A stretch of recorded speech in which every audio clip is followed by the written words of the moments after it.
welcome everyone for coming to this session. Now, we are going to be talking about the UK's approach to foreign terrorist fighters. So, Paul, as you know, and as most of us who have shown interest, I would assume, know, it's been a prevalent issue in the UK over recent years. And as far as I know, about 900 UK citizens have traveled abroad to join in fighting with terrorist organizations, and about 20% of those people have been killed. About 40% have returned. Now, how has the UK responded to this kind of situation? I do know that there have been some terrorist movement related acts that have been enacted. But whilst this law have been considered to be accurate, at least, and not really in conflict with international law, it brings really to question the issue of morality and effectiveness of these laws. And a case in point, which we'll be discussing later, is the case of Shamima Begum. So, Paul, I just want you to just paint a context for us with regards to, the international law regime on this, and what is the legal position on this from an international law perspective. Okay, thank you, Uche. Yes, indeed, you're absolutely right. This is a recognized problem, a phenomenon of not only UK citizens, but residents, I suppose, and we'll come to as well, like dual nationals, but people resident in the UK going abroad to fight for a terrorist organization, which may be well, necessarily opposed to UK values, and a number of people have done that, men and women, and mainly to Syria, but to Afghanistan, Libya, various countries, and the UK has reacted in a variety of ways, which we'll mention shortly. But the UK's reaction exists within a broader context of public international law. So I think it's a good place to start to highlight some of the rules that apply at the international level that the UK is bound to comply with at the level of public international law. Yeah. And I think there's two or three main ones. There's a Protocol 4 to the European Convention on Human Rights, which governs movement, which provides that a state party to that protocol has to admit its own nationals within its country and allow free movement within its own country. Mm-hmm. So that's one important international regulation. But in that regard, the UK has not signed up to it. Okay. It is, of course, a party to the convention itself in the 1950 European Convention on Human Rights, but protocols are optional. Some protocols are optional, and that is one, and it hasn't signed up or ratified that Protocol 4. So I guess I was mentioning that there is that rule, but it's not binding on the UK. Yeah. Rules that are binding on the UK, and what's more important, are the UN Convention on the Reduction of Statelessness, 1961, which I'll say a little bit about in a second, and the second one, the UN Convention on the Rights of the Child, 1989. Okay. And so those are two international treaties to which the UK is party. So it's signed them and ratified them and bound at the level of public international law to comply by them. Okay, but from the so apparently from what you've said, there are some laws from an international law perspective that to some extent cater to the situation, particularly the case in hand, which we would be discussing about Shamima Begum in a bit. Now, from a UK perspective, what is the UK's approach to this? Are there laws? What steps have the UK taken to deal with terrorist-related activities, particularly with the citizens engaging in such activities abroad? And residents, and residents and citizens, yes, indeed. UK's there's a number of elements of this approach of legal restrictions, which is what we're focusing on. Yeah. And indeed, they would start or commence even before this phenomenon has come to prominence. And indeed, that's the same point where UK terrorist law has sort of changed and entered into its modern phase. I think it's fair to call it that, which is in 2000, in the Terrorism Act 2000. I think that's a break between the UK's traditional approach to terrorism and its present one, where it's gone from exclusively being concerned with the position in regard to Northern Ireland and Northern Irish related violence and terrorism to a wholly international approach, focusing on Northern Ireland, but as well on ETA in Spain, or other terrorism in the Middle East, including in more recent times Al Qaeda and Islamic State. So that's, I guess, in a general introduction to the terrorism law. And then we'll come back, well, maybe we won't come back. I'll mention one aspect now, but one aspect of that was to proscribe or ban organizations. So under that act, the Secretary of State can make certain organizations illegal, and, or proscribe or ban them, which makes membership of them illegal, support of them, financing them of illegal. And this is relevant when we come later on that presently both, well, Al Qaeda, which is not particularly relevant to the present case, but Islamic State has been proscribed. So it's on this list in a schedule to the Terrorism Act 2000 as a proscribed organization. Okay. So that's, I guess, this is the groundwork, but more specifically to the movement of people and to restrictions on those going abroad to fight for terrorist organizations. The first act or scheme, I say, predated the current prominence of the subject, which is now called TPIMs, Terrorism Prevention Investigation Measures, where a measure can be placed on somebody within the UK and restrict their movement, restrict their access to a bank, to a mobile phone, where they can work, who they can associate with. There's all sorts of restrictions that the government can place on people they suspect of terrorism, but do not want to charge or try them. And so a returning terrorist fighter could come back and be subjected to a TPIM. But with regards to this TPIM that you've mentioned now, my understanding, it's a development of this current decade, and the prevalence of foreign terrorist fighters, as in UK nationals or residents who have traveled abroad to engage in these activities, has become even more an issue in the latter parts of this decade. So how effective is the TPIM with regards to this particular issue? Because, just to make it clear to the viewers, we're not just talking about just terrorism and all of that, but we're looking at homegrown UK nationals or residents who have engaged in these activities in foreign soil. So how would you, how does the TPIM relate to this particular situation? Yeah, well, that's a good question. It was designed sort of in a more general sense before this became the prominence of. It can have some relevance if an individual returns, is still suspected of being involved in terrorist-related activity, and meet some other tests. A TPIM could be imposed on him or her. But it's not directly. It was not devised to cover this situation. And in regard to its effectiveness, in regard to foreign terrorist fighters, or even more generally, it's of limited utility. The only a small number have, I guess, ever been imposed, and I think my stats was at 9. I think TPIMs imposed, or 6. I think 6 over in 2017. So small numbers. So I think it was a UK reaction, legislative reaction. Well, a legislative development that can deal with the situation, but it's of limited utility. So that's, I guess, the first one, and it was devised in terms of general terrorism, not foreign terrorist fighters. So that's the point to make. Okay, so we'll put that one out of the way.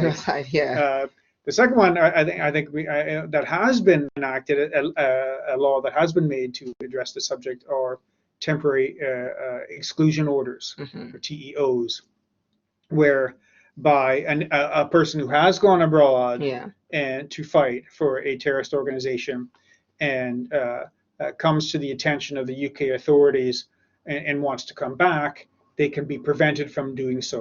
So Mm. temporarily excluded from returning to their own country. Okay. And so that's really quite a notable Mm. power, a notable device to address the problem. Okay. Just to put a pin Mm, on that for a minute. We'll come back to this particular issue, but just juxtaposing it against the Protocol 4 of the ACHR, I do appreciate that the UK is not signed on to that. mhm. But assuming that was something that was applicable in the UK, which allows nationals to have free movement within their own countries, Mhm. how would that have been, balanced out the right to exclude a citizen from coming? And I do understand that also includes the possibility of canceling their passport. Yes, Yeah, temporarily, I suppose. I temporarily. mean, Yeah, that's a good question. I mean, there's yeah, not one answer. I suppose the answer of the government could be, well, we're not permanently preventing a resident from returning. yeah, A temporary exclusion order and lasts for 2 years, but can be renewed. yeah. Okay, okay. So it's not a permanent feature. It's Yeah, not as if a national say, "I'm sorry, you've done something we think is wrong and hostile to our beliefs in the UK, so we're preventing you from ever returning." That is not what a temporary exclusion order does. mhm, But an argument certainly could be made. I mean, yeah, if Protocol 4 applied, but as we yeah, say, it doesn't apply. yeah. But the response would be it's only temporary, and then it would come to an end if and when the individual agrees to certain conditions. Okay, okay. What Uh, kind of conditions would that be? yeah, well, certainly, becoming and being debriefed in a police station, being interrogated, letting the authorities know what exactly he or she was up to, uh, and agreeing. There could be an obligation to agree with a disengagement program. Yeah, I was just gonna ask about that because looking at the effectiveness, because at the introduction we talked about these laws may be intact, in terms of the accuracy of the laws and the legality, the legitimacy of the laws. Mm-hmm. But in terms of the morality and the effectiveness of these laws, it's a whole new twist to it, because like I said initially, about 40% of these UK citizens and residents who have traveled abroad have returned Mm-hmm. over Mm-hmm. time. Now, is there a chance, is there a way, is there any strategy that the government has to sort of dis or de-radicalize them, if that's the word to use, or and then sort of Mm-hmm. reintegrate them or rehabilitate them into the society? You know, Yeah, a very good question, and yeah, you would have thought that would be a necessary component of the absolutely, yeah, response. What we're yeah, focusing on are these legal restrictions or crimes that an individual could commit by yeah. going abroad and fighting or being prevented from coming back to the country. And Hmm. we'll talk about another offense in a second. Yes, there is a relatively new desistance and disengagement program Yeah. that the UK government has created. I think only fully rolled out in 2018, Okay. so relatively new. Hmm. A pilot program of it in 2016, which is an attempt to, as you say, de-radicalize, or firstly to disengage and to have them desist from their activity and then disengage from it. So Hmm. that could be made, one of the conditions of a temporary exclusion order entry to that program. And from my understanding, over 100 individuals have been placed on this program. Wow. Hmm. It's not well publicized, and it's not something that's been sort of studied in an academic sense that I can discover. So Hmm. I'm aware of its existence, but whether it is successful or not up to this point, entirely speculative. I mean, Yeah. whether that program or even more generally is possible Hmm. to de-radicalize people is an open question, I think. Okay. Okay. So that's temporary exclusion orders. I would think Yeah. that was the second one. The third newer approach that was only enacted this year was the creation of designated area offenses, Hmm. where there's now a provision in law where the Secretary of State can designate parts of the world, any part of the world, as a designated area. Mm. And if that is done, then entering or remaining into that area becomes criminal.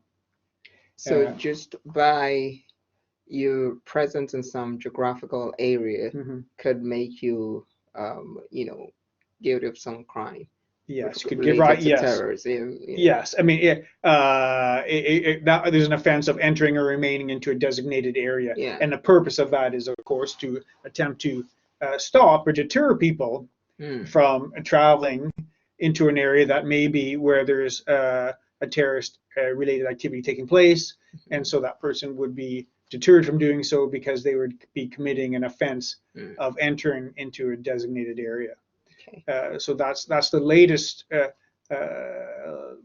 enactment to deal with it. There has been, I would imagine, two Secretary of State since the law, right? Since it was Javed and then the Spirit all out of Yeah. Yeah. So what is have they designated any particular area around the world at the minute? That's a good point. You thought they would have. That's the whole Yeah. purpose of enacting the statute. But Yeah. so far as I can ascertain, no Brexit area all the has way. yet been so designated. Yeah. So this is a future power. Whether they're too busy with the election or Brexit and all that, I Yeah. assume that's the case. Yeah. But because what's the whole point of it? The whole point behind enacting the statute in the first place is Yeah. to apply it, to designate areas. Northern Syria is just the obvious example at the moment, Yeah. where it would be unlawful for a UK resident or national to enter or remain there. There is an exceptions if you're a humanitarian worker, for example. You're exempt from that crime, or you have a defense to committing that crime. Okay. So Okay. so that's the third and last one of these regimes that have been enacted to address the problem of foreign terrorist fighters. But I think overall, in this regard, and this is maybe our first half of our presentation, they've been of limited success. I mean, the last one is not enforced. TPIMs have been used relatively infrequently, and temporary exclusion orders are perhaps of the three so far appear to have had the greatest effect in that. I think over 100. No, maybe in total that's too many. It was 100 people that have had their nationality deprived. That we'll talk about in a second. But I think they've had some success comparatively to the other, compared to the other two. Yeah. The most success. Okay. Okay. And then there is the fourth one, which is with regards to deprivation of nationality, and which sort of brings us to the crux of this conversation today. So do you want to shed more light on that measure that the UK could use as well? Sure. Yeah, and I think this is the most high profile, perhaps controversial aspect. Absolutely. We thought it was appropriate to mention the first ones because they are also elements of the UK's legal response, but the UK's response and legal response to the phenomenon. But the deprivation of nationality is perhaps the most controversial. Yeah. Some would say the most draconian and high profile. And this is a power that has existed for a long time, but has been amended in recent years under the power under the British Nationality Act 1981, whereby the Secretary of State can take away the citizenship or nationality of an individual if he or she deems it to be conducive to the public good. So an individual comes to the note of the Secretary of State, and he or she decides, well, we feel it's not appropriate for you to hold a British passport anymore. It can be taken away. Now, how do you sort of reconcile that with the reduction of statelessness, the convention, the UN Convention on Reduction of Statelessness of 1961? This act that you've referred to, the British Nationality Act of 1981, is about 2 decades afterwards, of course, with lots of amendments. So how do you sort of reconcile that provision with the provision in the Article 8 of the UN Convention on Reduction of Statelessness, which does not allow for contracting states to remove the nationality of any particular individual? Well, that's a good question. Certainly, at first glance, looking at the two laws, they conflict. Absolutely. There's a treaty enacted in 1961. Yeah. I think one of the impetus of the enactment of that treaty was to address a situation in Uganda where Indian and other nationals were kicked out of Uganda and Okay. had no citizenship Okay. and nowhere to go. And Yeah. you can't unleash people onto the world with no passport. What do? Yeah. And everybody ideally has a nationality in whatever country, so they have a place to belong, citizenship. Um, and so that was the whole tenor, the whole Yeah. purpose of that agreement, to prevent or certainly to encourage countries to ensure everybody within them has a nationality and to stop them from depriving individuals of a nationality, a citizenship, if it renders them stateless. That was the whole purpose of that treaty in 1961. And then I've just said an act of the UK Parliament 20 years later has that exact power, that the UK in certain circumstances can take away the nationality of a citizen if it deems it conducive to the public good. And how these two can marry lawfully is that the 1961 treaty allows exceptionally for this to take place. So there is an exceptional sort of opt-out in the treaty, and it's found in Article 8. So it's specified, and it's in accordance with the agreement. The UK wouldn't be breaking it, but a country had to make a statement when they signed up to the treaty that they reserved the power to do that. And the United Kingdom did reserve the power to take away citizenship, even if it makes people stateless. And so I think that in terms of international law, the UK's provision in the British Nationality Act, Section 40, is lawful.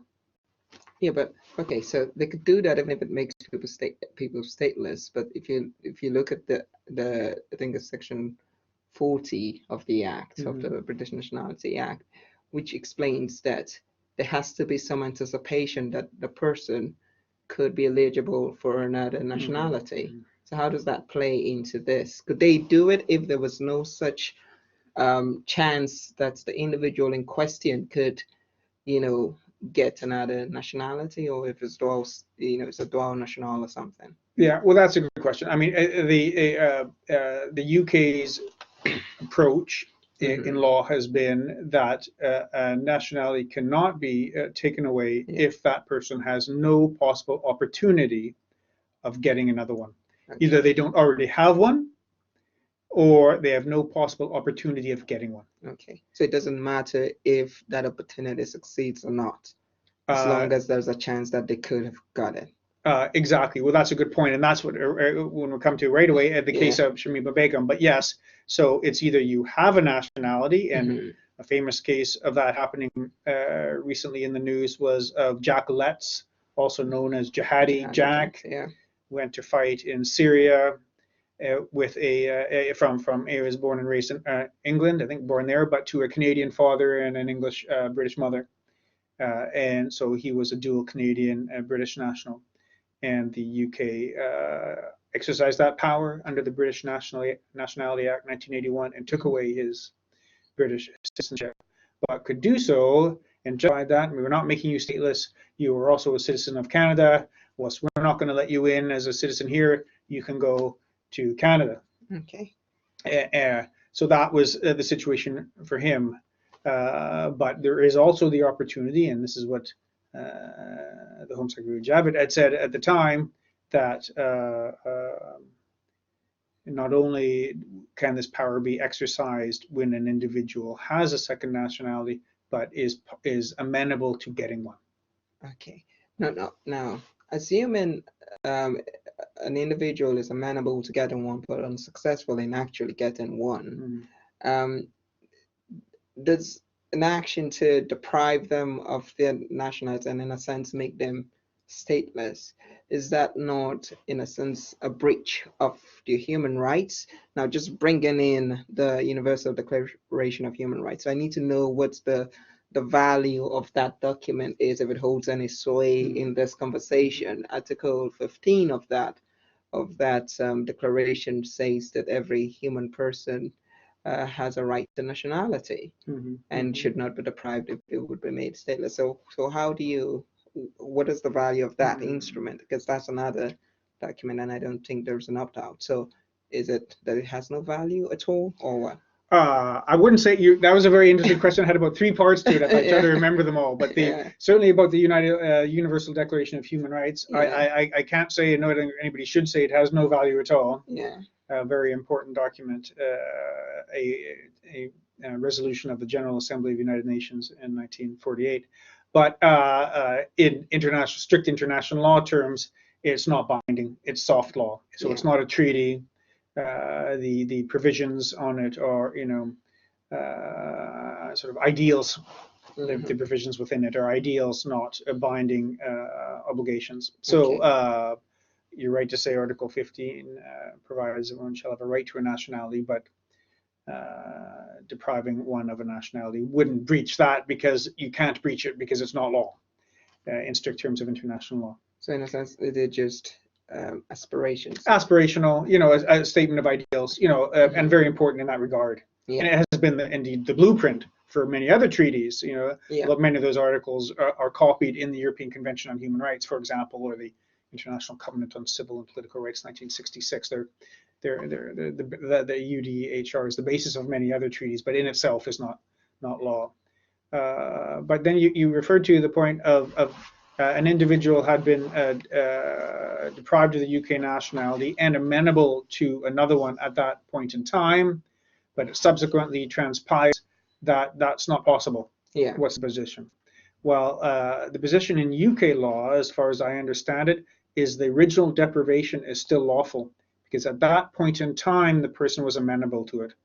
And there has been a case where this occurred in regard to Vietnamese people, that they were eligible for Vietnamese citizenship. They were deprived of the UK nationality. Vietnam subsequently said, well, no, thank you. We're not going to allow you. We're not going to grant you your Vietnamese nationality. And then this was put to the court that hears these cases in London, the Special Immigration Appeals Commission. And it held, well, at the point in time the decision was made, it was awful. It was lawful, so it stands. Okay. So that's a very interesting case, and I think it could be of relevance to our final subject this evening that we'll talk about. We're just coming to Shamima in a minute, but just one last question, which sort of maybe put in the cart ahead of the horse. But in this case with Shamima, there has been a publication by the Bangladesh government saying that even if she was granted allowed to come into Bangladesh as a national of Bangladesh, she would be hung because engaging in terrorist activity would attract the maximum punishment of death. So how does that apply, assuming that was the case, given that the UK does not have the death penalty? And does that, in a sense, impact on her human rights of being tortured? In the Article 3 of the Human Rights. The ECHR? ECHR, yeah. Well, that's a very good question. Yeah. I can only speculate in that. Shamima Begum's case is presently being heard. So, and one of the arguments that her lawyers, I think, will make is that that's relevant to her deprivation of nationality. But at this pronouncement, she rightfully said a member of the Bangladeshi government, I believe, said that she won't be allowed in, or if she does secretly get in and is found, she'll be hung. So that's not, being far from being welcome to Bangladesh. She'd be executed if she was caught there. So that's not really, obviously a plausible, realistic option for her to uptake Bangladeshi nationality and go live there, even though she's never been there and doesn't speak Bengali. She has, no connections there at all, other than she has her parents were born there. So there is other roughly equivalent laws that have applied, and we spoke at our first webinar about extradition law, and it brings to mind where a decision is taken that can subsequently lead to a human rights violation, and an extradition law that applies in regard to, well, UK would never extradite anybody to the death penalty, but say a torture, there's a real risk of me being tortured abroad, and if it's known at the time and of that decision, you will not be extradited in the light of that real risk. So arguably a similar argument could take place in Shamima Begum's case, that she could say, or her lawyers could say, well, at the time of depriving me of my nationality, there was a real risk of me either being executed in Bangladesh or being treated in a way inhuman or degrading way in Bangladesh. And if there was a real risk of that at the point of that decision, arguably a court could hold that deprivation was unlawful. This is what's being considered at the moment. You know, the case is ongoing.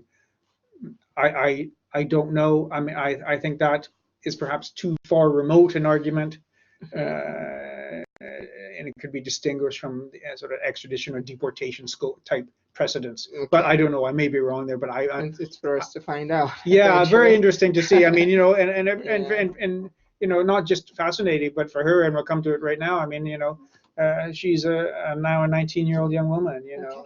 So, why don't we just get to it now? So tell us who is this Shamima Begum, and what exactly is the context of her case now? Okay. Yeah. Well, as I say, she's presently 19. In Roj is the name of this camp in northern Syria. She's living there, and she has been for a period. I think this is the second camp, and she's been living in northern Syria, run by individuals, persons of Kurdish descent. So it's a Kurdish-run camp in northern Syria. She's living there, I think, separated, but she's got a Dutch husband, I think, in the same camp, but not living together. And she had 3 children with that Dutch husband that she married whilst in Syria. And sadly, the 3 children have died. She left the UK in 2015 with her 2 of her friends and traveled through Turkey to Syria to show their support and join the cause of Islamic State in Syria. So she was 15 when she 15 when she went, yes, indeed, yeah, and then as the I guess the military operations took place, Islamic State was largely defeated, and she ended up in a camp, was discovered by, amongst others, a few UK journalists, and her story was told and put on the newspapers, and it came to light, and was sort of a political issue, certainly a worthy news story, and gathered a lot of interest. The Home Secretary felt that he had to act in her situation, so deprived her of her nationality in February this year, February 2019. Now, I find that this happened in February 2019. Was she pregnant, or has she had her kids? I know she's lost 2 kids. Yes. You know, just cutting the long story short, but she's lost 2 kids prior to this time. But there was a 3rd child on the way. So at February, when she made the application, what was the situation with her? In February 2019, when she was deprived of her UK national, her 3rd child was still alive. And the first pictures of her in the news media is holding this very young child, I think a month or so. Anyways, a young child. Subsequent to that decision, and I think in light of just the pretty desperate circumstances and conditions in the camp, the child died, I think of pneumonia, I'm not sure, or malnutrition, but anyway, died just by virtue of living in a desperate humanitarian situation. Yeah, so looking at it and trying to marry that with the Conventions on the Right of a Child in 1989, which the UK, am I correct, is a signatory to.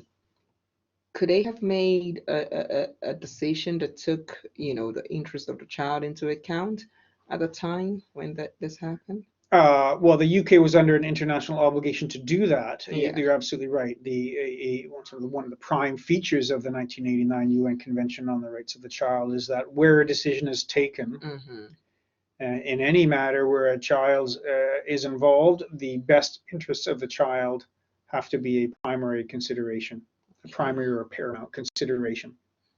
And whether the Home Secretary took them into account, I mean, that doesn't mean that a deprivation of nationality decision could not be made, but they would have to give due weight. That decision would have to, a consideration in that decision would have to be due weight to the interest of the child, which I think, sadly, with hindsight, it certainly wasn't. But I think, and even at the time, you know, what would have been best for the child would be to come home to the United Kingdom receive UK medical treatment or to live with her mom, or if her mom was punished or imprisoned or remanded with her parents who, the child's grandparents who live in England. Mm-hmm. Okay, so generally, just I guess we're getting to the end of this. We've sort of touched just on about, it. yes. I guess we can mention the litigation. I guess now ongoing now is what we've mentioned already. There is a litigation. Lawyers for Ms. Begum are now challenging the deprivation of nationality. Yeah. And I think, as we've said already, they one of the arguments that her lawyers will make is that this made her stateless. And previous cases lead me to believe that that argument will be unsuccessful, because there has been previous Bangladeshi cases where the UK court has looked in detail at Bangladeshi nationality law in a big judgment, and found that an individual born of Bangladeshi parents is eligible to claim Bangladeshi nationality until the age of 21. And she left when she was 15. She's 19 now. So this was the basis of the Home Secretary's decision. She still has 2 years in law to claim her Bangladesh nationality, and that was a position as the point of February this year. So I think that argument, on the basis of this previous case, will be unsuccessful. We mentioned the human rights argument.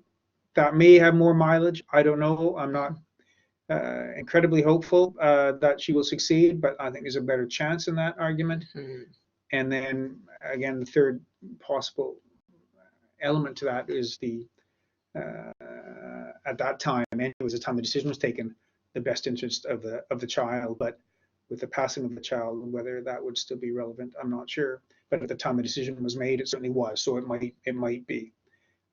So that's the position in law. She's presently there, and the case is being appealed.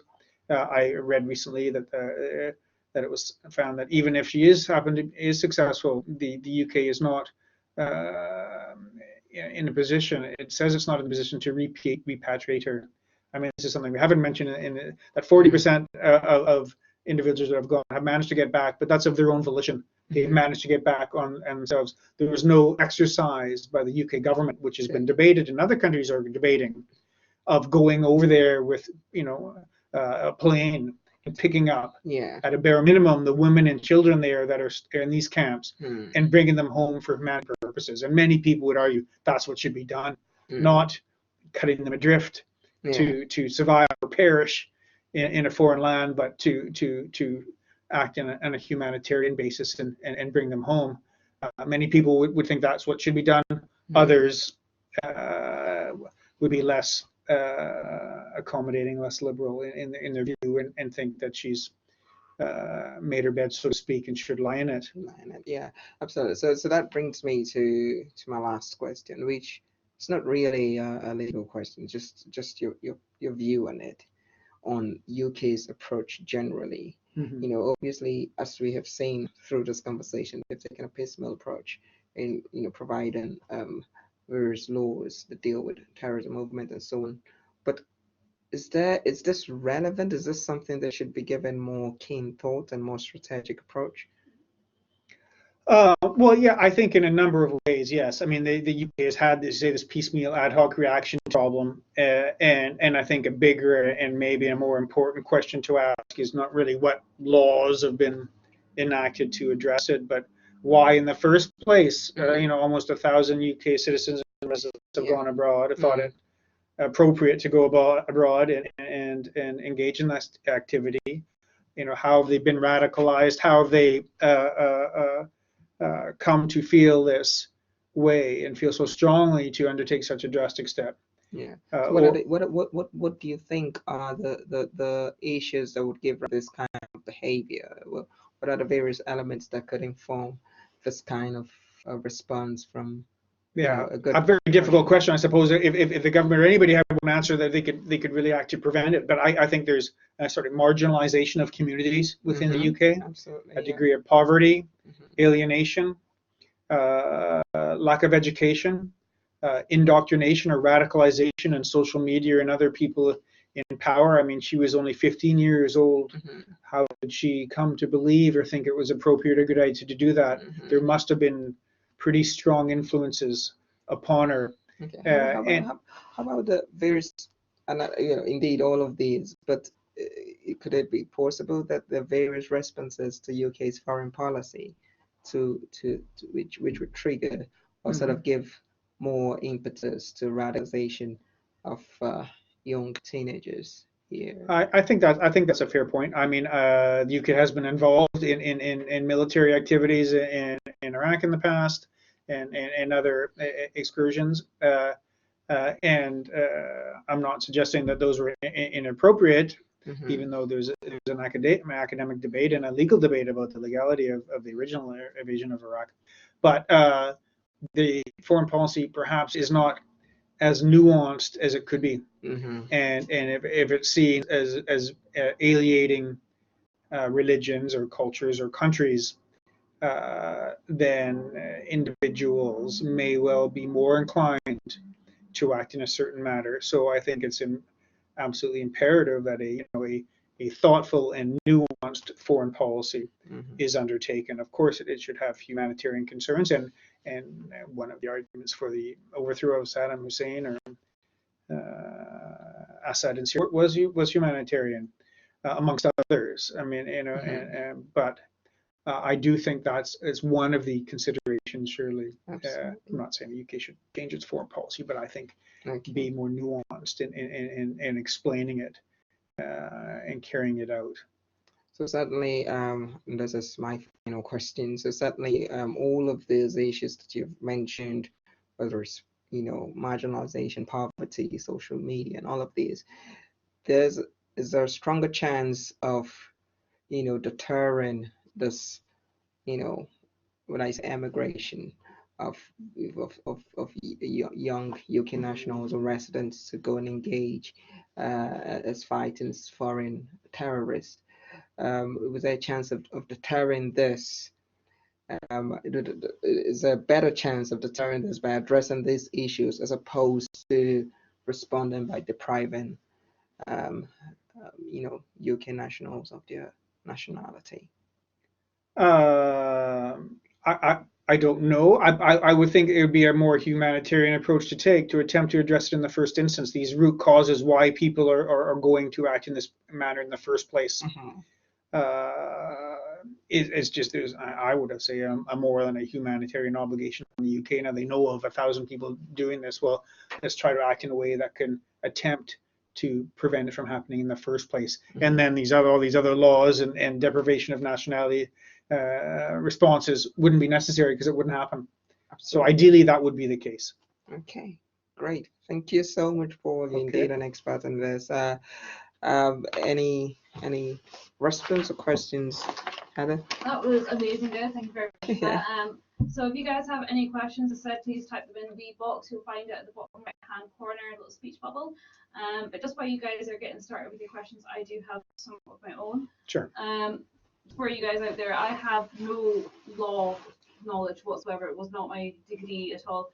So my questions might be quite basic, so I do apologise about that. But I actually want to start off with the going back to Shamima's baby.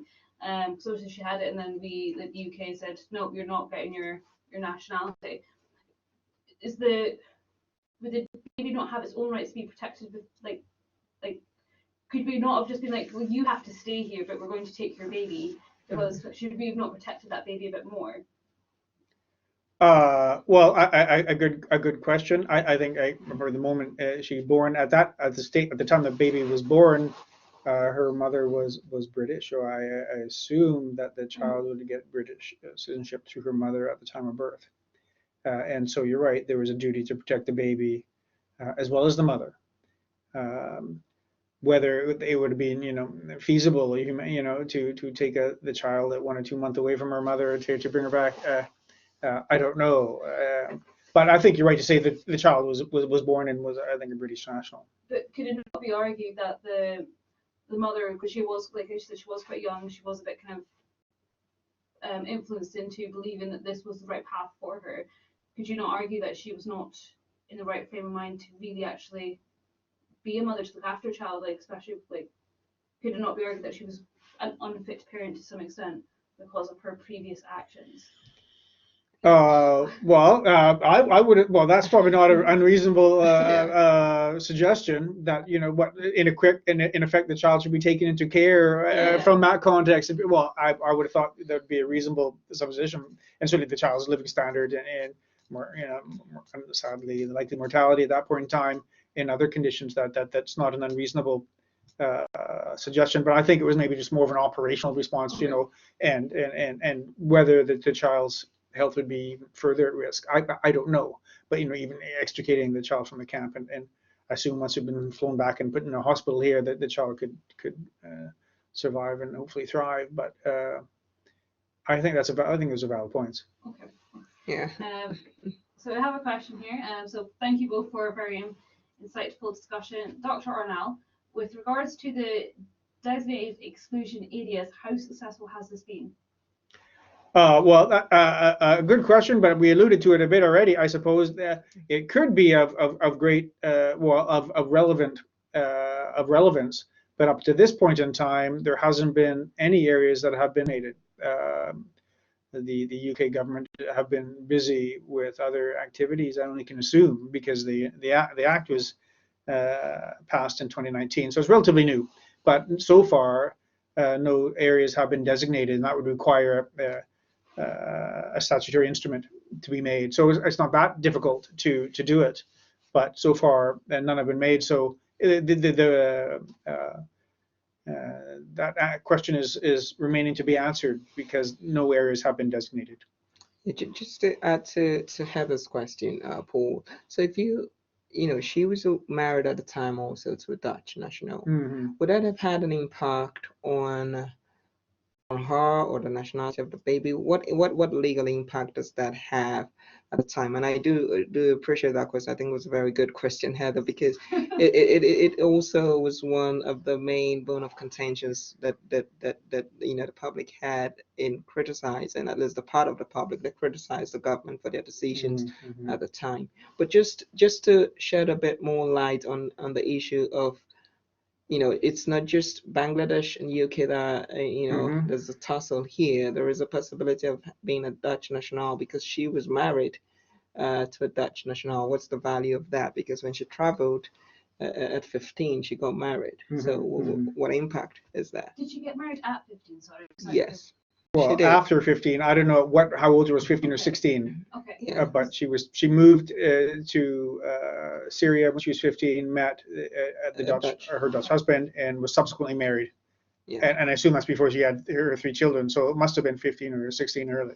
Okay. Sometime, yeah. Well, that's a very interesting question, and it raises all sorts of different issues: family law issues, private international law issues, EU law issues about free movement. And I guess one question could be whether there was a valid marriage at all. Yeah. In what law? In Syrian law, in the Caliphate's law, in Dutch law, or in UK law, and there's laws that govern ability to marriage. Can you be of a certain age to lawfully marry? If she was lawfully married, when I think it's a pretty big if, in Dutch law, then arguably she could exercise her rights under EU law to follow him back to the Netherlands. I believe he's still in the camp as well. But if he's allowed to or is repatriated back to the Netherlands, if she's lawfully married to him, she might be able to join him under EU law, as I said, which is would be for her an out in a way. And indeed, that might be relevant in the subsequent or the ongoing UK litigation about, she may not be stateless because she's eligible for not only Bangladeshi nationality, but now Dutch. Exactly. Yeah, okay. So that's a complicating factor. And I mean, well, not really going to beyond my expertise, I would have thought, but it's open. I think it's open to question. Absolutely. Okay. Thank you. So currently, Turkey is sending back people who participated in ISIS cause without any notice to their countries of origin. It has been said that there is some sort of diplomatic row in the making. What sort of issues would arise from such actions of Turkey?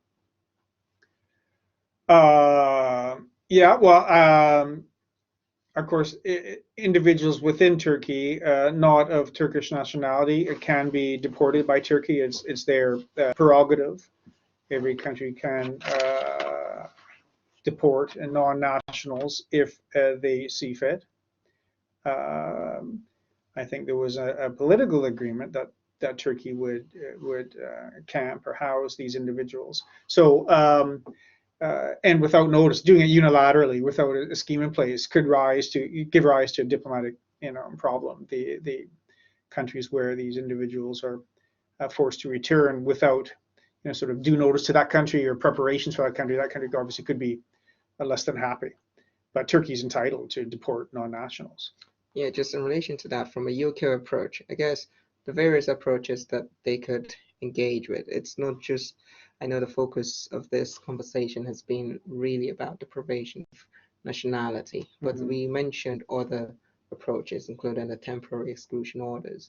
So does that have any play in this? I know this is more politics than law. How would that have a bit more of sway here?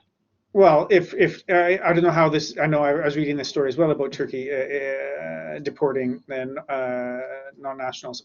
I don't know how that was being affected, if it is pushing them over the border into Syria, and then the person's in Syria and then indeed wants to come back to the United Kingdom, and then indeed that whole temporary exclusion order scheme could come into place. The UK catch wind of these individuals, prevent them from coming back until they agree to conditions or whatever. So, but yeah, that could be, I think that story is going to run with the U.S. leaving northern Syria and the Turks going in. And that story still has some time to evolve, certainly. Absolutely. The fundamental rationale used by the UK government is that of taking the rights of the many above the rights of the one. Allowing entry could set an undesired precedent to what is above such claim, given that the law promotes such argument. I'm not sure the last bit of the question, but the first part about, I would agree that the approach taken by the UK appears to be in response of populist and newspaper coverage of the story, and at the expense of the individual rights of Shamima Begum. As I say, from a statelessness point of view, it's debatable that it's lawful. It might be lawful. As we were suggesting, I think at the end, from a moral or ethical point of view, I think it's highly debatable. What the UK has done is appropriate. I personally don't think it is, but it is an example of the UK acting in a broader sense in the fight against terrorism, doing what the present government thinks is conducive to the public good at the expense of this 19-year-old girl, young woman. Yeah, and again, I think, because I was reading about some of the things that Shamima, how she's responded to this, and one of this is that she thinks that she's been used as an example to deter other young people from going down the same path. So whether that is a sufficient reason to deprive of any right, if there is any that she does have at this time, some of the issues that we need to certainly, I would think not. That's a sufficient reason. I mean, one that could be is whether she is a danger to the to citizens within the UK were she to return. I think that I can't be certain, of course, but my initial thought is probably not. Okay. And just one final question, and this is about rehabilitation programs. So you have seen people bring in people who've gone off to join terrorist groups, and then their countries accept them back in, and they have to go through rehabilitation programs. How successful do you think these programs actually are? Because there has been quite a few cases where people have entered these rehabilitations and they went years without kind of being noticed, and all of a sudden they've done something horrible. Like, do you think these rehabilitation programs actually work? Like, what's like if we were to bring her back, is this something we should put her through, or should she go into jail? Like, what's your thoughts? I was recently at an event where this was discussed in the Netherlands, the program they have there about actually in prison they have this de-radicalization program, and former terrorists are kept in one wing of the prison and undergo an intense program to attempt to first of all de-radicalize or disengage and then de-radicalize and then to sort of mainstream people back into Dutch society at the end of it. And this was the director of a prison, the main prison in the Netherlands that undertook this activity. And her view was that it is successful in some cases, but there's other cases that it just will never be successful. The degree of radicalization or belief is just so firm that no matter what, how long or what attempts are made to de-radicalize that person, they're inevitably going to fail. So I don't think there's one answer. I think there's a spectrum, but in some cases it can be successful, in others not.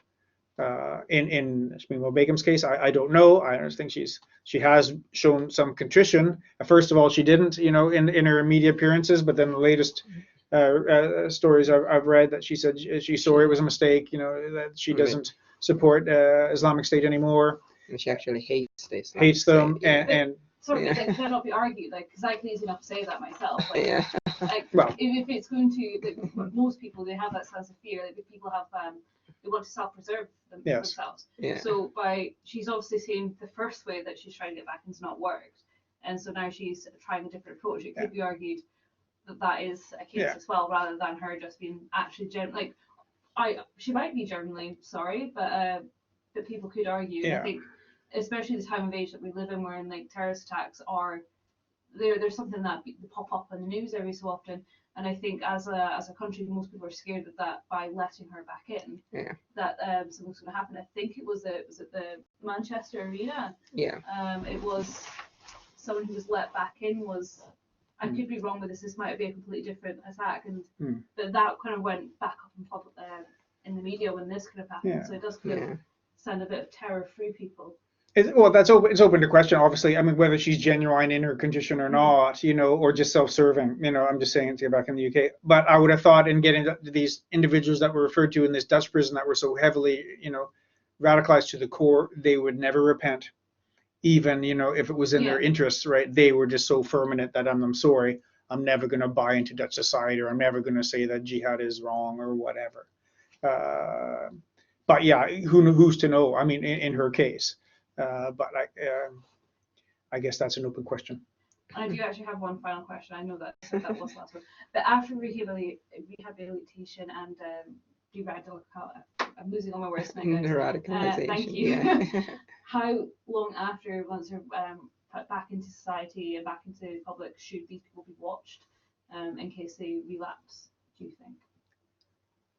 I don't know. I don't know about that. I guess it depends on what's happened to her. I suppose that if she's convicted of offense, which she could be of like supporting or being a member of supporting Islamic State's a criminal offense, so she could come back if she's tried and convicted for that, sent to prison and punished, and then upon release she could have conditions placed upon her, and it could be to report to a police station on a certain basis or whatever. And so there could be, probably should be in that case, conditions placed upon her release that she does either undergo this training if she's not completed it, this engagement training, or just to agree to being monitored or reporting to a police station, or indeed restricted in her ability to look at certain websites or whatever for a period of time. I think that's not unreasonable.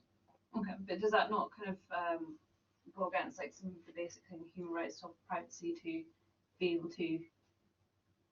No, not in this sense. It's a privacy would be a qualified right, so the state's wholly entitled in those circumstances to interfere with it. Perfect. Well, that's the end of my questions. Thank you very much to both of you for coming along and doing this. I hope you guys all out there enjoyed the topic. And thank you very much for attending. Thanks. Great. Thank you, guys. Good night, guys. Go out. Bye. Good night.